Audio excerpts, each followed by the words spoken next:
皆さんごきげんよう、上川薫です。今回取り上げる話題はウクライナ情勢。連日のようにロシアの石油精製所がどこかで爆発炎上しています。残念ながら今日は新しい攻撃は報告されませんでした。代わりに悪影響が徐々に広がっているというニュースが入ってきています。こちらの映像はクリミア半島におけるガソリンスタンドの販売価格の告知看板。本来であれば値段が表示される部分に0000もしくは数字が表示されていないところがあります。本来であれば販売するガソリンの価格を表示するのですが、ガソリンスタンドにガソリンがないという状態に陥っていることを示しています。ロシアで発生している燃料不足。これはロシア全土で発生しているわけではありません。ロシアの中央政府は国内における不安が拡大することを恐れて大都市圏を中心として燃料は確保されています。逆に言えば切り捨てられた人々がいます。フォーブスでは10の地域において燃料不足が深刻化しており、ロシアの中央政府に見捨てられたという状態に陥っているようです。そしてガソリンをはじめとした燃料類は多くの人々の生活にとって重要です。経済活動にも必要ですし、農機具などを動かすようなものにも燃料は必要です。ですから、需要がなくなるといったことは基本的にはありません。じゃあ、物がなくなった時に何が起こるかといえば、それは価格の高騰、しかも法外な値段で売りつけられるといった事態の発生です。フォーブスの記事では、価格の高騰が始まり、普段からは考えられない価格に達していることを伝えています。記事を見ましょう。プーチンの戦争がついにロシア国内に降りかかる。燃料問題で痛み感じ始めた国民という記事です。この中に闇市場でリッター350円に高騰かと伝えています。記事によると、ガソリンスタンドの行列は長くなっている。ガソリンは闇市場でしか入手できない場合も多くなっており、そこでの価格は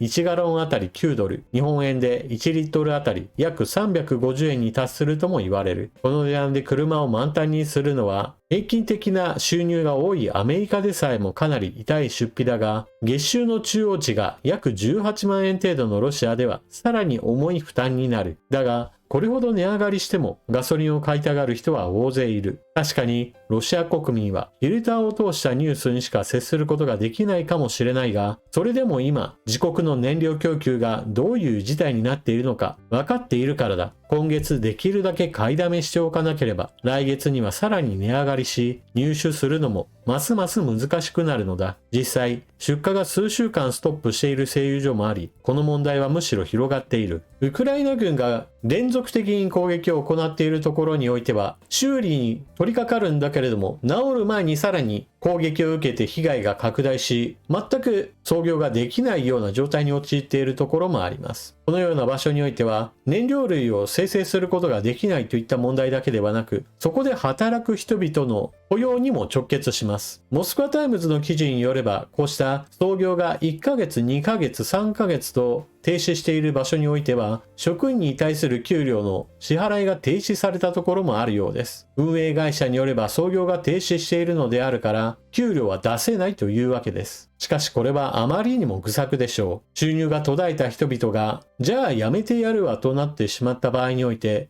補充がすぐに効かなくなってしまいます。ロシア国防省はそのようにして、仕事を失った人々に対しては、軍に志願するように斡旋します。中央政府としてはそれで兵士を調達できるとして歓迎するかもしれませんが、そうやって専門性の高い職員をどんどんと軍へと送り込むことは、ロシア国内における産業がさらに疲弊することになります。石油精製所の修理に4ヶ月、5ヶ月とかかっても、せっかく治った時にはすでに職員が給料の未払いを原因として職を失い、そして軍へと入隊し、すでに亡くなっているかもしれません。続いてウクライナの遠距離攻撃。今日は石油関連施設への攻撃は行われませんでしたが、その代わり、クリミア半島のロシア軍基地に対する攻撃が実施されました。ウクライナの情報機関によると、クリミア半島でロシア軍のヘリコプター3機とレーダー基地への攻撃が成功したと報告されています。ウクライナ軍はクリミア半島のレーダー施設や対空兵器に対する攻撃を繰り返し行っており、それに伴って防空体制が手薄になったところをさらに大型のドローンが上空を通過し、石油関連施設への攻撃に向かうといったことを繰り返し行っています。前線地帯におけるレーダーや対空兵器、そして航空戦力を破壊することは、ウクライナ軍のさらなる遠距離攻撃のためにも必要なのです。一方、ロシアは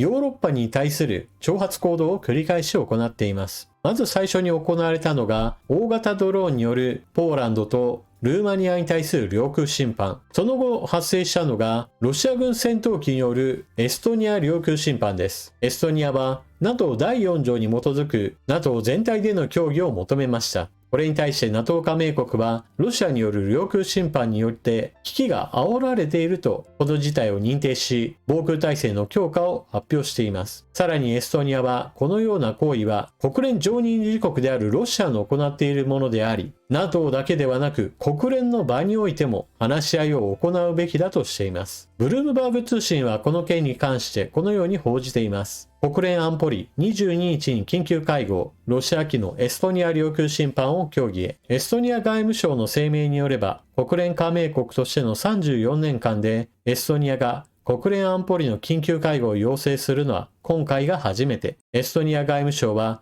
ロシアの行動をヨーロッパと NATO の決意を試すより大掛かりな作戦の一環と位置づけた。ロシアの行動は安保理常任理事国が負う責任を逸脱している。常任理事国の行動だからこそこの場で対処することが極めて重要だとリトアニアの外相は訴えた。ロシアによるエストニア領空への侵入は今年4回目。NATO 加盟国の領空侵犯はポーランドとルーマニアに続き今月だけで3回目という。エストニア自体は小さな国ですが、しかし NATO と EU 両方に加盟しているヨーロッパの一員です。この記事にもあるように、ロシアはエストニアに対する領空侵犯をこれまでも繰り返し行ってきました。ロシアは小さい国であるエストニアだからこそ領空侵犯を行って NATO の結束といったものを試しているわけです。NATO 全体としての反発ができないようであれば NATO というものは何の役にも立たないんだということを証明したいでしょうし、逆に NATO が一致団結して反発した行動を行えば、今度はプーチン大統領がやっぱり NATO はロシアの脅威に過ぎない。このような脅威に対応するために、ロシアは自国の安全領域を確保しなければならないんだという従来からのプロパガンダを補足しようとするわけです。なお、国連安保理における緊急会合ですが、当然ロシアは国連の常任理事国であり、国連においてはロシアを非難することが、口頭で述べることはできても何かの決議を持って強制力を発揮することが全くできないことになっています。国連の常任理事国が持っている既得権益があまりにも強く、戦争を止める力がないという大きな問題点を提起しています。ちなみに NATO の防空体制強化の一環としてイギリスがまず動きました。こちらの写真はイギリスの国防大臣が X で発表したもので、ポーランド上空に展開するイギリス空軍機です。ポーランドも当然空軍はありますが、 NATO の活動として他の国から空軍機がやってきて哨戒活動を行っていますよという形をとっています。これをもってして NATO の結束を示そうとしているわけです。続いて、ここ最近ちょっと解説をしてこなかった地上戦闘の様子について、戦争研究所の発表しているマップを元にして解説を行っておきましょう。全体の状況としては大きな変化はありません。北部戦線、東部戦線、南部戦線、この3つの区間に分けた場合において、どの地域においても戦いが継続的に行われています。南部戦線における戦いが他の地域に比べると沈静化はしていますが、だからといって全くの休戦状態になっているわけではありません。南部ヘルソン州においては、ロシア軍の兵士がゴムボートに乗って川を越えてこようとするところをウクライナ軍が迎撃し、小型のドローンで爆破するといった映像が定期的に報告されています。そして東部戦線においては、私が以前から気になるといった話をしていたクピャンスク、マウスカーソルで丸く円を描きますが、クピャンスクの街はこちらです。それに対してロシア軍の占領している地域が赤く塗られている部分で、画面右上から左下へと向かって伸びてきました。ある意味突出した部分があり、これをウクライナ軍が根元から抑えようと攻撃を行いました。ただし残念ながらこれはうまくいきませんでした。ロシア軍はこの地域に敷設されていたパイプラインを使って兵士を送り込んできたと言われており、それに伴って足場を確保、ウクライナ軍の反撃をかいくぐって、そのままこの地域における戦力投入を続けたようです。そのため現在ではクピャンスク戦域においては市街地における戦いも頻発するようになってしまったようです。そして同じく東部戦線、リマン周辺における戦い、こちらの方もロシア軍が徐々に進出しています。ウクライナ軍が反撃して大きく取り戻した地域なのですが、それを3年かけてロシア軍はじわじわっとまた占領地域を広げてきました。一時期はクレミンナ周辺までウクライナ軍の先端が迫りました。それを3年かけてロシア軍は徐々に押し戻してきたわけです。そしてクレミンナからリマンにかけてのこの戦域における戦いにおいてはキーの中での戦いがメインとなっています。このような兵士が隠れやすい場所というものは非常に戦いづらいものです。大型の車両も身動きが取れないことも多いですし、それだけに人海戦術によるロシア軍が犠牲を大きく出しつつもじわじわと歩を進めてくるという状況です。そして東部戦線最大の激戦地ポクロウシクの町それ自体は現在も健在ですが、町の周囲にはロシア軍がかなり進出しています。この地域におけるウクライナ軍は予備戦力を投入し、都市部に対する切り落とし作戦を実施しました。それがこちら。この水色で塗られている部分はウクライナ軍が反撃によって取り戻した地。逆に言えば反撃前においては大きくロシア軍が前進を果たしていました。ウクライナ軍は予備戦力を投入することによってこの水色の部分で領土を取り戻し、そして突出部分全体を孤立、そして包囲しようとしているわけです。ゼレンスキー大統領はこの地域における反撃によってロシア兵が